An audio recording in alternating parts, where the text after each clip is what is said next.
प्यार भरा लहजा दिलगीर न बन जाए, ये प्यार भरा लहजा दिलगीर न बन जाए। कह कह के गजल मुझ पर वो मीर न बन जाए, कह कह के गजल मुझ पर वो मीर न बन जाए। कॉमेडी के वीडियोस देखने के लिए हमारे चैनल को लाइक और सब्सक्राइब करें।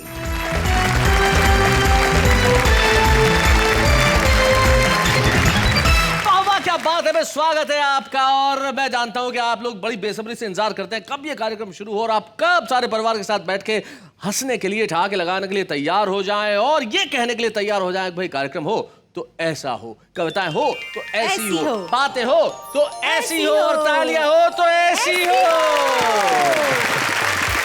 वाह, क्या बात है। ज़माना शराफत का नहीं रहा, लेकिन हम बड़े शरीफ लोग हैं साहब। और आज मुझे अना दहलवी से पूछना पड़ेगा कि इन तीन शरीफों के साथ बैठ के उसे कैसा लग रहा है। अना, जरा माइक उठाइए। मुझे आज ऐसा लग रहा है जैसे मैं गांधी जी के 3 बंदरों के बीच में बैठी। लेकिन एक फर्क है। वो 3 बंदर कहते थे बुरा मत देखो, बुरा मत सुनो, बुरा मत बोलो। और अना दहलवी के पास ये जो 3 बैठे हैं, जिसकी तुलना अना ने हमारे पूर्वजों से की। बंदर कोई गलत बात थोड़ी, हमारे पूर्वज है और शरीफ को देख के महसूस भी होता है। और ये तीनों लोग जो हमारे साथ बैठे हैं अना दहलवी के पास, आइए सबसे पहले हम परिचय करते हैं एक एक करके। अना दहलवी के पास ये दुपट्टा लपेट के बैठे हैं गले के अंदर। जिंदगी की आटा घाटी में लपटे। वाह, क्या शब्द दिया है, जिंदगी की आटा घाटी। ये जो जिंदगी की आटा घाटी में ये जो 3 लोग हमें मिले हैं, जो आज कविता की घाटी में बैठ के यहाँ पे आटे लगा लगा के कविताएं सुनाएंगे, उनका नाम एक का प्रवीण शुक्ल है, दूसरे का वेद प्रकाश है और एक तो उत्तराखंड की घाटी से यहाँ आया है हमारे बीच में, जिसका नाम शरीफ भारती है। तो भाई कहाँ से शुरुआत की जाए, क्या बोलती हूँ, इनमें से सबसे पहले किसे बुलाया जाए? शराफत आजकल कम हो गई है, तो क्या शराफत का नमूना देखा जाए? शराफत का नमूना कौन दिखा सकता है आपके हिसाब से? ये शरीफ भाई कुछ शरीफ शेर बोल के। अरे वाह, इन्होंने जिस तरीके से ये शराफत का नमूना ये दिखाएंगे, ये मतलब उसके अंदर स्टेटमेंट कम था और आश्चर्य ज्यादा था। ये दिखाएंगे तो शरीफ भारती, जरा इस आश्चर्य को स्टेटमेंट में बदलो, आओ और शराफत का नमूना दिखाओ। शरीफ भारती।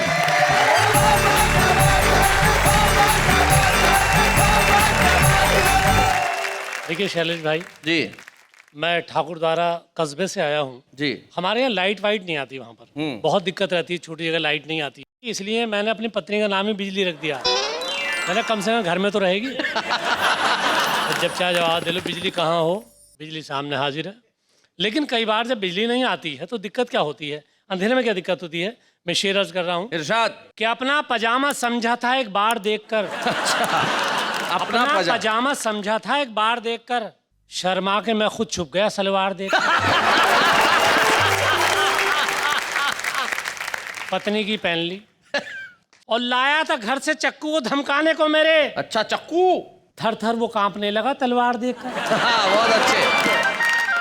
और पहले तो मुझे देख के लंगूर बताया, हाय हाय। पहले तो मुझे देख के लंगूर बताया, फिर मुझ पे मरमिटी मेरा घर बार देखकर। और उस चोर ने दरोगा को सब कुछ बता दिया। उस चोर ने दरोगा को सब कुछ बता दिया। लगने से पहले डंडे को तैयार देखकर। बहुत अच्छे। और कल्लू तो दुल्हन देखकर बेहोश हो गया। अच्छा, कल्लू तो दुल्हन देखकर बेहोश हो गया। कल्लू तो दुल्हन देखकर बेहोश हो गया, घूंघट में चेहरा बीबी का खूंखार देखकर। घूंघट में चेहरा बीबी का खूंखार देखकर। और नेताजी बोले पीए से एक बात बताओ, नेताजी बोले पीए से एक बात बताओ, कुत्ते क्यों पीछे भागते हैं कार देखकर? कुत्ते क्यों पीछे भागते हैं कार देखकर? और सुनती हो बहन, चारे ने बेचारा कर दिया। सुनती हो बहन, चारे ने बेचारा कर दिया, ये भैंस बोली गाय से बिहार देखकर। भैंस बोली गाय से बिहार देखकर। और देखिए ये मुशायरा होता है, जैसे यहाँ मुशायरा हो रहा है, कवि सम्मेलन चल रहा है। मेरे मोहल्ले में भी एक प्रोग्राम हुआ था, वहाँ क्या क्या हुआ मैं आपको एक सीन दिखाना चाहता हूँ जी।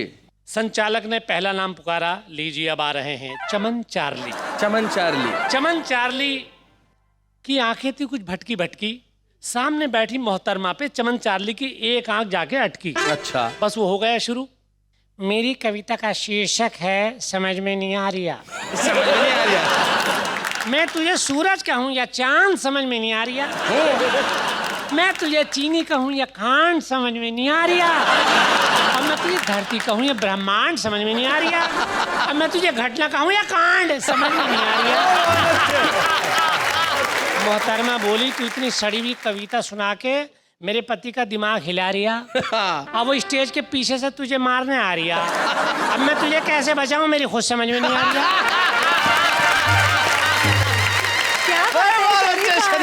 मैं तुझे कैसे बचाऊं, मेरी खुद समझ में नहीं आ रही है। उसके बाद उन्होंने एक मृग नैनी कवित्री को बुलाया। उन्होंने माहौल को चेंज किया। हम किस पे करें इत्तेबार, हम किस पे करें इत्तेबार, भरोसा नहीं रहा। हम किस पे करें इत्तेबार, भरोसा नहीं रहा। किस पे करें इत्तेबार, भरोसा नहीं रहा। और कैसे करें हम प्यार, भरोसा नहीं रहा। सामने बैठे सज्जन ने एक तुक मिलाई। मैं कैसे पीऊं अब चाय, मैं कैसे पीऊं अब चाय, समोसा नहीं रहा। संचालक ने माहौल को गंभीर होने से बचाया। फिर एक बुजुर्ग शायर को बुलाया। उम्र ऐसी है कि जबान फिसल जाती है।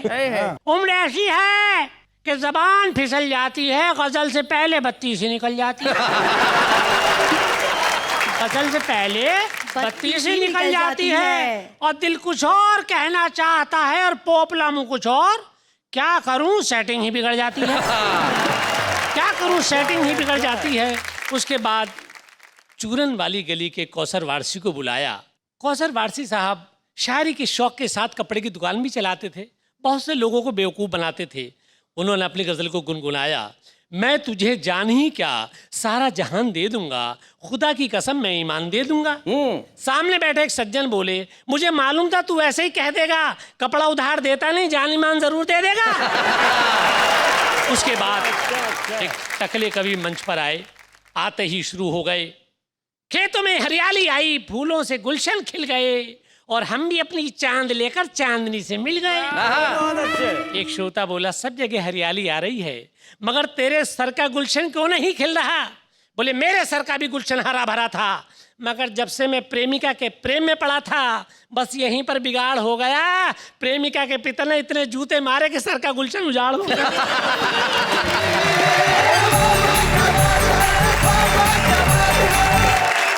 भाई वाह शरीफ भारती, आपने बहुत बढ़िया ढंग से सुनाया। वो सचमुच बहुत बढ़िया था। ऐसा होता है कवि सम्मेलन में, अक्सर ऐसा होता है। वो जो आप जो पोपले मुंह का बताए, जो कविता सुनाते सुनाते बत्ती सी जो है गिर गई। एक ऐसे ही शायर थे, आके कहा के खवातीनो हजरात,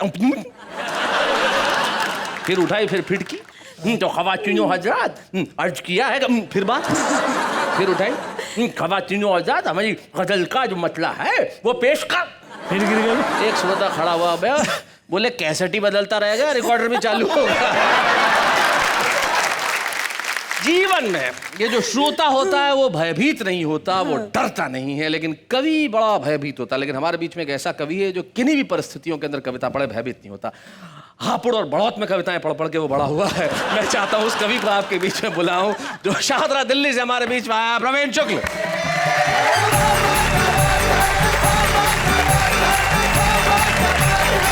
शैलेश जी, मैं एक कविता विशेष सुनाता हूँ जी। और शराफत की बात है तो सारी शराफत रोटी के लिए हो रही है। मैं रोटी शीर्षक से एक कविता सुनाता हूँ।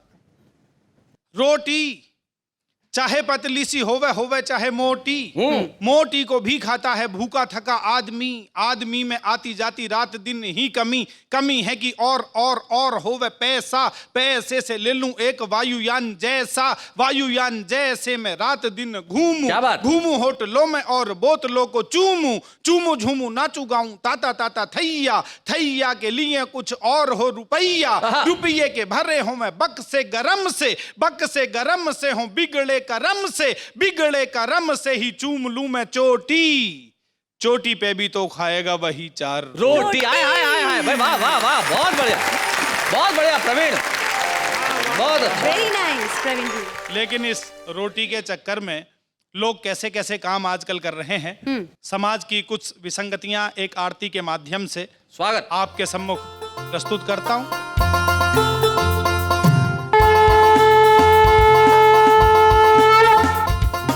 ऐश आराम हरे स्वामी ऐश आराम हरे, बिल्कुल धवल केस में तुमने संत वेश में अद्भुत काम करे, बोलो ऐश आराम हरे।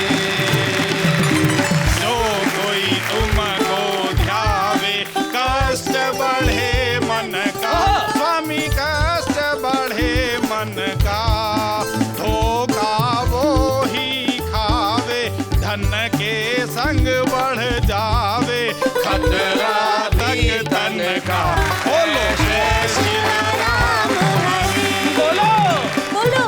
एक विशेष बंद देखिएगा, जी।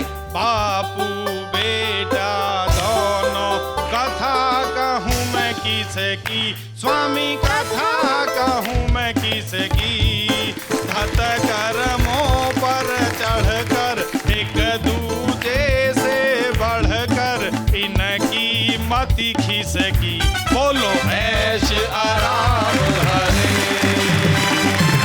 तुम रसिया तुम छलिया तुम ठग और कामी, प्रवीण जी, स्वामी तुम क्या बात? ठग और कामी, लोभ मोह के संगम कामुकता के उद्गम, तुम लंपट नामी, बोलो ऐश आराम हरे।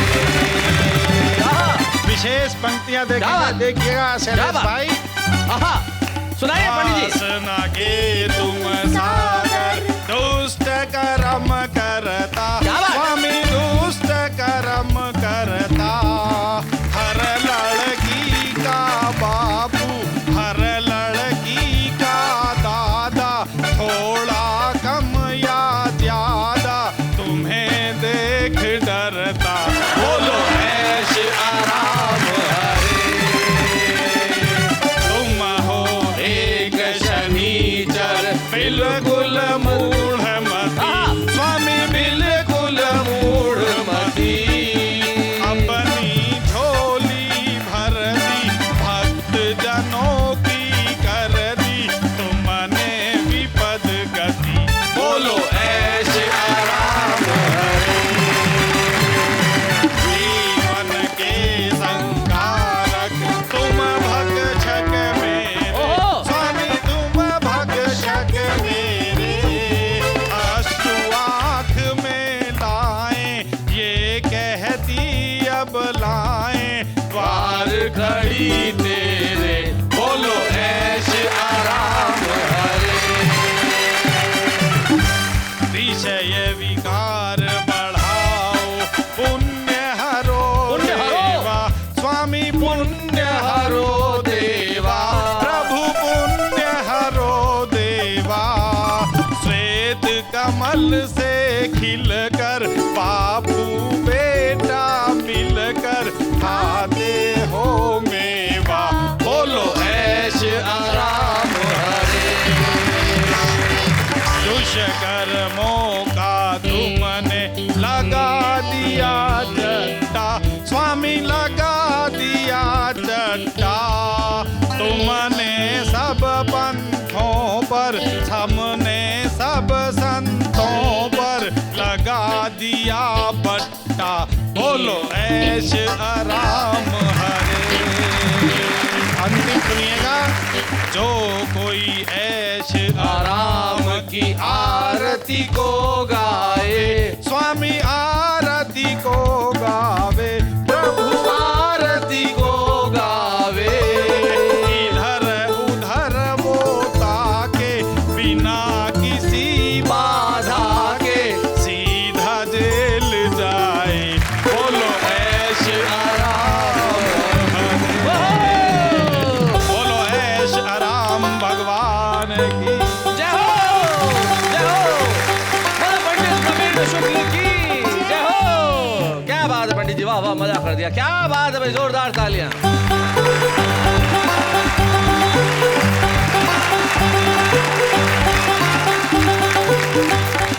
बहुत बढ़िया, बहुत अच्छे, बहुत अच्छे। भाई प्रवीण शुक्ल ने एक बहुत अद्भुत आरती हमें सुनाई और रोटी की कविता सुनाई। अद्भुत, बहुत बढ़िया बढ़िया, बधाई तुम्हें प्रवीण शुक्ल। और अब दो कवि शेष हैं, मैं सोचता हूँ किसे बुलाऊं, बताइए किसे बुलाऊं। हाँ अन्ना जी आ जाइए। एक सेकंड, आना जी क्यों आ जाए? क्योंकि इनको मैं ना नहीं कह सकती, इसलिए अन्ना जी आ जाइए। मुझे नहीं मालूम था कि आप इन्हें ना नहीं कह पाती। अन्ना दहलवी आइए, जरा जोरदार तालियों के साथ।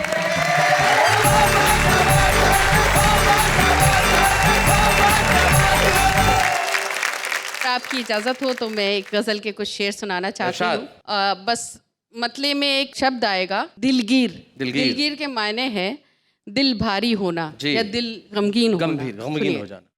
ये प्यार भरा लहजा दिलगीर न बन जाए। क्या कहने हैं, वाह। ये प्यार भरा लहजा दिलगीर न बन जाए। ये प्यार भरा लहजा दिलगीर न बन जाए। कह कह के गजल मुझ पर वो मीर न बन जाए। कह कह के गजल मुझ पर वो मीर न बन जाए। और शेर समाप्त करें, अगर शायरी हो तो आपकी दुआएं चाहती सुनिएगा। लाना है ख्यालों को एहसास के कागज पर।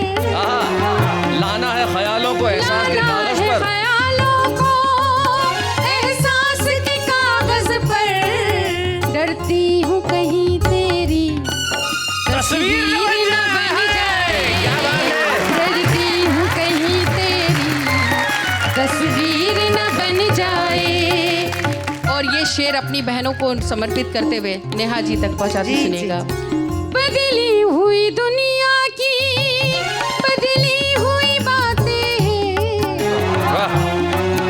रिश्ता कहीं पैरों की जंजीर न बन जाए। रिश्ता कहीं पैरों की जंजीर न बन जाए। और शैलेश जी और हमारे सभी साथियों से खास तौर पे काफिये पे दाद चाहती हूँ। इरशाद सुनाए। स्वागत आपका। ये मसला दिल का है, हल कर दे से माला। क्या बात है?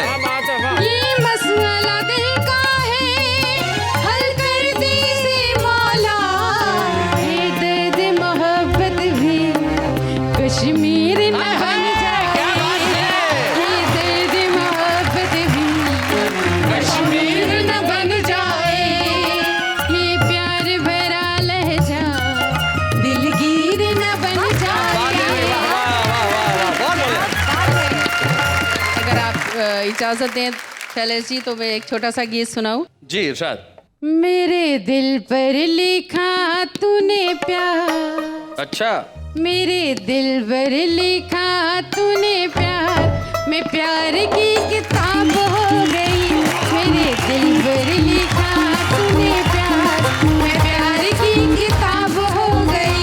तूने खुलकर किया इकरार। तूने खुलकर किया इकरार।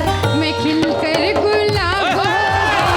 मेरे दिल पर लिखा तूने प्यार। प्यार की किताब हो गई। प्यार की किताब हो गई। और बंद पड़ती हूँ सुनेगा। बस्ती में मशहूर है अब तो बस एक प्रेम कहानी। अच्छा। तू है मेरे प्यार में पागल, मैं तेरी दीवानी। दुनिया की अब किसको परवाह, दिल ने दिल की मानी। तेरे तन की धूप में मैंने मन की चादर तानी। मेरा पहले ही कब था जवाब। अच्छा। मैं और लाजवाब हो गई। मेरे दिल पर लिखा तूने प्यार। मैं प्यार की किताब हो गई। और बंद पढ़ती हूँ सुनेगा। देखूं तो फूलों का मौसम, सोचूं तो जंगल थी। होठों में मुस्कान सजी थी, रूह मगर घायल थी। जिसके घुंघरू सब जख्मी थे, मैं ऐसी पायल थी। बरसों से जो बरसा नहीं, मैं एक ऐसा बादल थी। होठों से जब छू लिया, मैं कीमती शराब हो गई। मेरे दिल पर लिखा तूने प्यार। मैं प्यार की किताब हो गई। और आखिरी बंद शैलेश जी, जी। मैं अपने छोटे भाइयों को समर्पित करना चाहती हूँ। हाँ। और ऐसा नहीं है कि बुजुर्ग नहीं सुन सकते, बुजुर्ग सुने मगर अमल ना करें। बुजुर्ग अमल कर भी नहीं सकते। सुनेगा जी। जुल्फी मेरी सावन भादो आंखें हैं मैं खाना, मौसम मौसम बिखरा मेरे रूप का ताना बाना, मुल्ला पंडित आलिम फाजिल नादा हो या दाना, जब तक पर्दे में थी मुझसे शहर था ये अनजाना, मैंने रुख से जब उल्टी नकाब तो नीयत खराब हो गई, मेरे दिल पर लिखा तूने प्यार, मैं प्यार की किताब हो गई, तूने खुल कर किया इकरार, मैं खिल कर गुलाब हो गई, मेरे दिल पर लिखा तूने प्यार, मैं प्यार की किताब। क्या बात है अनाथ एलवी जी, आपने कमाल कर दिया। बहुत बहुत खूबसूरत ढंग से Thank आपने you, पढ़ा। आपका very अंदाज, आपका स्वर, आपके अल्फाज और इन तीनों का जो संगम जो मैजिक क्रिएट करता है वो कमाल का होता है। भाई क्या बात है। बहुत लेकिन हमारे जितने भी प्रेम गीतों की नायिकाएं होती है वो कभी जब जो जी चाहे बन जाती हैं। तो हमारे एक कवि है सुरेंद्र यादवेंद्र, उसने एक दिन बहुत बढ़िया बात की। बोले गाना आया, दूध बन जाऊंगी, मलाई बन जाऊंगी, रजाई बन जाऊंगी, ये बन जाऊंगी, वो बन जाऊंगी। तू इच्छाधारी नागिन है क्या? अब क्या होने वाला भाई, आप जानते हैं यहाँ बहुत कुछ होता है और बहुत कुछ होगा भी। हम कुछ ऐसी कविताएं आपको सुनाएंगे जो आप सुन के कहेंगे कि भाई कमाल हो गया, मजा आ गया, क्या बात है। एक ऐसे ही कवि हमारे बीच में जितनी बार भी मंच पे वो खड़े होते हैं, लोग उनकी कविताओं का अद्भुत आनंद उठाते हैं। हास्य के धरातल पे उनकी कविताएं व्यंग की एक इमारत खड़ी करती है जिसके अंदर करुणा का एक दरवाजा होता है, और जब आदमी उस द्वार से अंदर प्रवेश करता है तो संवेदना की धरातल से टकराता है और जीवन की कुछ सच्चाइयों का सामना करता है। और ऐसे कवि का नाम होता है वेद प्रकाश।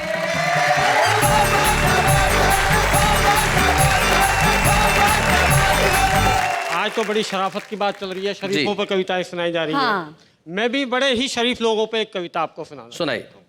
अनोखे लाल का पड़ोसियों की जलन, मालिक का गर्व वाला 32 इंची LCD चोर ले गए। अच्छा।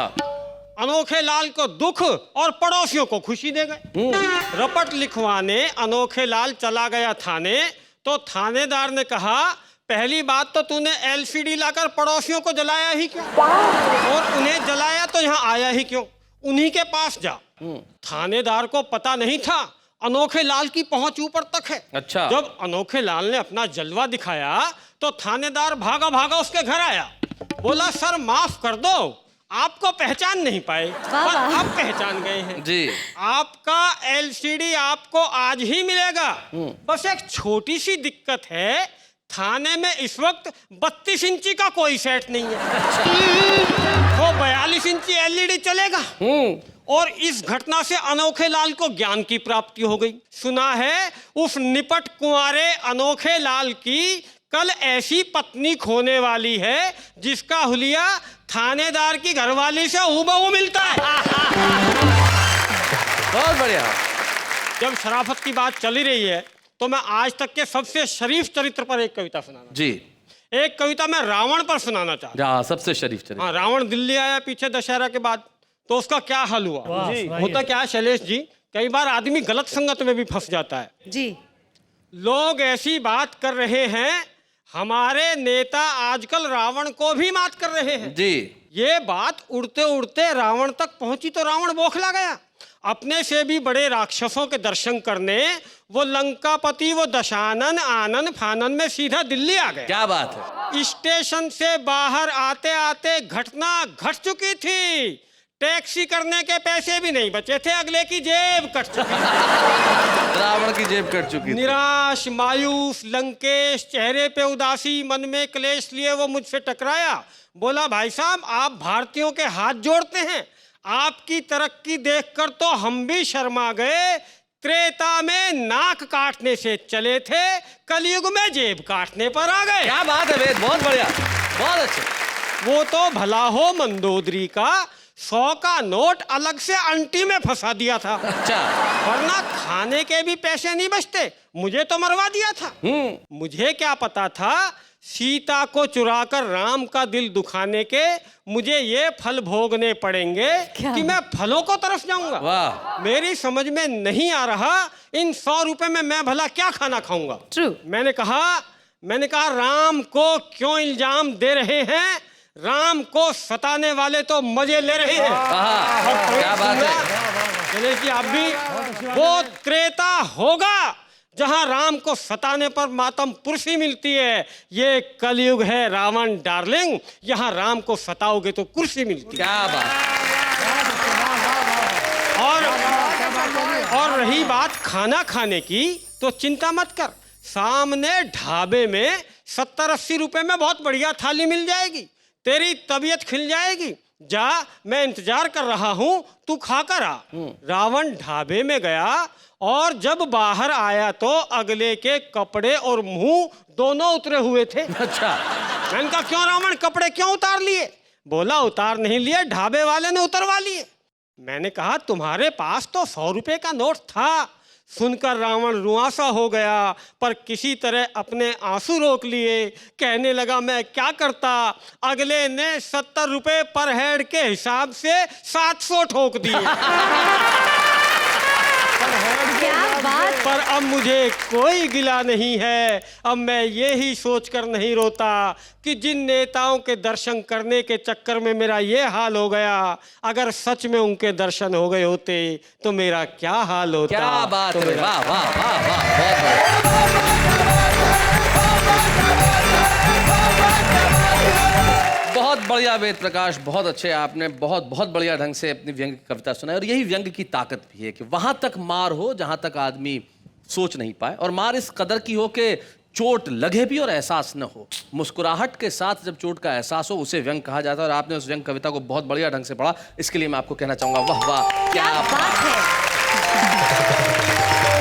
तो भाई वेद प्रकाश ने अपनी व्यंग की कविताएं सुनाई, लेकिन अब हम एक ऐसे कवि को बुला रहे हैं। आज के हमारे मेहमान कवि, आज के हमारे विशेष कवि, मैं बरसों से जानता हूं उन्हें।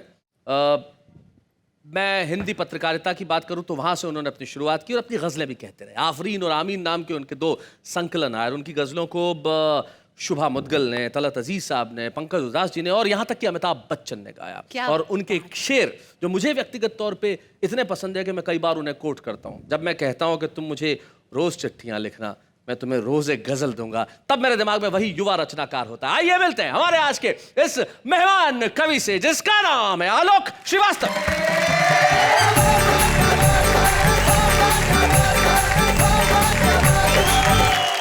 हम सब अपने अपने बड़ों को, अपने अपने बुजुर्गों को अक्सर इस नज़र से देखते हैं कि वो हमारा ख्याल नहीं रखते। मैं उनकी तरफ से एक मतलब पढ़ना चाहता हूँ। Correct you said. अर्ज किया है कि ये सोचना गलत है कि तुम पर नजर नहीं। वाह। ये सोचना गलत है कि तुम पर नजर कि नहीं। तुम पर नजर नहीं। मसरूफ हम बहुत हैं मगर बेखबर नहीं। हाय, क्या बात है। वाह वाह, बहुत बढ़िया। वाह वाह, क्या बात है। वाह वाह, मसरूफ हम बहुत हैं मगर बेखबर नहीं। अब तो खुद अपने खून ने भी साफ कह दिया। आज के जमाने की अब सच्चाई। तो अपने खून ने भी साफ कह दिया। अब तो खुद अपने खून ने भी साफ कह दिया, मैं आपका रहूंगा मगर उम्र भर नहीं। हाय, क्या बात है आलोक, बहुत बढ़िया, बहुत अच्छे। That's such a big reality now. क्या बात है। मैं एक शेर पढ़ रहा हूँ शैलेश भाई, और आप सबकी शिरकत चाहता हूँ। इरशाद आलोक। अर्ज किया है कि असर बुजुर्गों की नेमतों का हमारे अंदर से झांकता है। पुरानी नदियों का मीठा पानी नए समंदर से झांकता है। आहा, क्या बात है भाई, वाह वाह। पुरानी नदियों का मीठा पानी नए नए समंदर से झांकता है। गले में माँ ने पहन रखे हैं महीन धागे में चंद मोती। क्या बात है। गले में माँ ने पहन रखे हैं महीन धागे में चंद मोती। हमारी किस्मत का हर सितारा उसे एक जेवर से झांकता है। हाय हाय, क्या बात है भाई, वाह, बहुत बढ़िया। हमारी किस्मत का हर सितारा उसे एक जेवर से झांकता है। और क्या होता है जब एक पिता की अपेक्षाएं एक पुत्र पूरा नहीं कर पाता। मैंने शेर कहा कि थके पिता का उदास चेहरा उभर रहा है यूं मेरे दिल में। क्या बात है। कि प्यासे बादल का अक्स जैसे किसी सरोवर से झांकता है। हाय हाय हाय हाय, क्या बात है भाई, वाह वाह वाह, बहुत बढ़िया बात है। माँ का जिक्र हुआ, बाबूजी का जिक्र हुआ, जी तो दो गजलें बहुत लोकप्रिय और जिनके लिए आदेश हुआ शैलेश भाई का, सुनाया लो। मैं पढ़ता हूँ। अर्ज किया है कि घर की बुनियादें दीवारें बामो दर थे बाबूजी। घर की बुनियादें दीवारें बामो दर थे बाबूजी, सबको बांधे रखने वाला खास हुनर थे बाबूजी। वाह वाह वाह वाह, सबको बांधे रखने वाला खास हुनर सबको थे बांधे बाबूजी। रखने वाला खास हुनर थे बाबूजी। अब तो उस सूने माथे पर कोरेपन की चादर है। अब तो उस सूने माथे पर कोरेपन की चादर है। अम्मा जी की सारी सजधज सब जेवर थे बाबूजी। हाय हाय, क्या बात है, वाह वाह, बहुत बढ़िया। कभी बड़ा सा हाथ खर्च थे, बहुत अच्छा ये, वाह वाह वाह। कभी हथेली की सूजन। कभी बड़ा सा हाथ खर्चते, कभी हथेली की सूजन। आहा। खुश होते थे तो बहुत सारी पॉकेट मनी देते थे और नाराज होते थे तो बहुत मारते थे। कभी बड़ा सा हाथ खर्च थे, कभी हथेली की सूजन। मेरे मन का आधा साहस आधा डर थे बाबूजी। क्या बात है, वाह वाह वाह वाह वाह। भीतर से खालिस जज्बाती वाह, भीतर से खालिस जज्बाती और ऊपर से ठेठ पिता। आए ठेठ पिता, भाई क्या बढ़िया शब्द है, वाह वाह वाह। भीतर से खालिस जज्बाती और ऊपर से ठेठ पिता। और ऊपर से ठेठ पिता। अलग अनूठा अनबूझा सा एक तेवर थे बाबूजी। वाह वाह वाह, बहुत बढ़िया। और अम्मा गजल सुनाएं। आपका हुक्म। अर्ज करता हूं कि धूप हुई तो आंचल बनकर कोने कोने छाई अम्मा। सारे घर का शोर शराबा सूनापन तन्हाई अम्मा। आहा, वाह वाह वाह। अर्ज करता हूं कि घर में झीने रिश्ते मैंने लाखों बार उधड़ते देखे। वाह, घर में झीने रिश्ते मैंने लाखों बार उधड़ते देखे। चुपके चुपके कर देती है जाने कब तुरपाई अम्मा। हाय हाय हाय, क्या बात। चुपके चुपके कर देती है जाने कब तुरपाई अम्मा। जाने कब तुरपाई अम्मा। और ये शेर के बाबूजी गुजरे आपस में सब चीजें तकसीम हुई। तकसीम मतलब बांटना। बाबूजी गुजरे आपस में सब चीजें तकसीम हुई। तब मैं घर में सबसे छोटा था, मेरे हिस्से आई अम्मा। अम्मा। वाह वाह वाह वाह, क्या और बात। ये गजल का शेर अर्ज करता हूं कि उसने खुद को खोकर मुझ में एक नया आकार लिया है। 5 तत्वों की कल्पना और ये शेर जी। अर्ज करता हूं कि उसने खुद को खोकर मुझ में एक नया आकार लिया है। धरती, अंबर, आग, हवा, जल जैसी ही सच्चाई अम्मा। वाह वाह वाह, बहुत उसने खुद को खोकर। और यह गजल का आखिरी शेर अर्ज किया है कि सारे रिश्ते जेठ दोपहरी गर्म हवा आतिश अंगारे। सारे रिश्ते जेठ दोपहरी गर्म हवा आतिश अंगारे। झरना, दरिया, झील, समंदर, भीनी सी पुरवाई अम्मा। वाह वाह वाह वाह, क्या बात है, बहुत बढ़िया। आलोक श्रीवास्तव, एक शायर ने कहा है कि तू ही क्या मिट जाएंगे सभी देर सबेर, बाकी बस रह जाएंगे कुछ दोहे कुछ शेर। और मैं चाहता हूं कि ये कुछ शेर कुछ दोहे बाकी रहें। और आइए इसी धरातल पे हम सम्मानित करें आज के हमारे कवि आलोक श्रीवास्तव। बहुत बहुत जोरदार शुक्रिया। तालियां। अच्छे हैं या बूढ़े हैं, नर है या नारी है, हंसी देने वालों के सब ही आभारी है। कविता सुनाने वाले सबको हंसाने वाले अब सबके साथ है। क्या बात है, क्या बात। हमें 2 शेर याद आ रहे हैं इरशाद। कि हाँ ये सच है गुजरे दिन की बातें अक्सर करता है। हाँ ये सच है गुजरे दिन की बातें अक्सर करता है, लेकिन माजी की गलियों में दिल जाने से डरता है। वाह वाह वाह, माजी मतलब अतीत, पास्ट जी। लेकिन माजी की गलियों में दिल जाने से डरता है। और ये जो हाथ में है और ये जो साथ में है, क्या बात है? इसके लिए एक शेर के रफ्ता रफ्ता मेरी जानिब मंजिल बढ़ती आती है। रफ्ता रफ्ता मेरी जानिब मंजिल बढ़ती है। मंजिल बढ़ती आती है। चुपके चुपके मेरे हक में कौन दुआएं करता है। क्या बात है भाई, वाह वाह वाह वाह। चुपके चुपके आपके हक में वही दुआएं करते हैं आप जिन्हें अपने बाबूजी और अम्मा कहते हैं, जिनके आशीर्वाद से आप यहाँ तक पहुंचे, और यकीन मानिए हम लोग वही हैं जो भले ही अंगारों पे चलते रहेंगे लेकिन फूल बांटने का करेंगे काम। और इस वक्त एक अल्पविराम।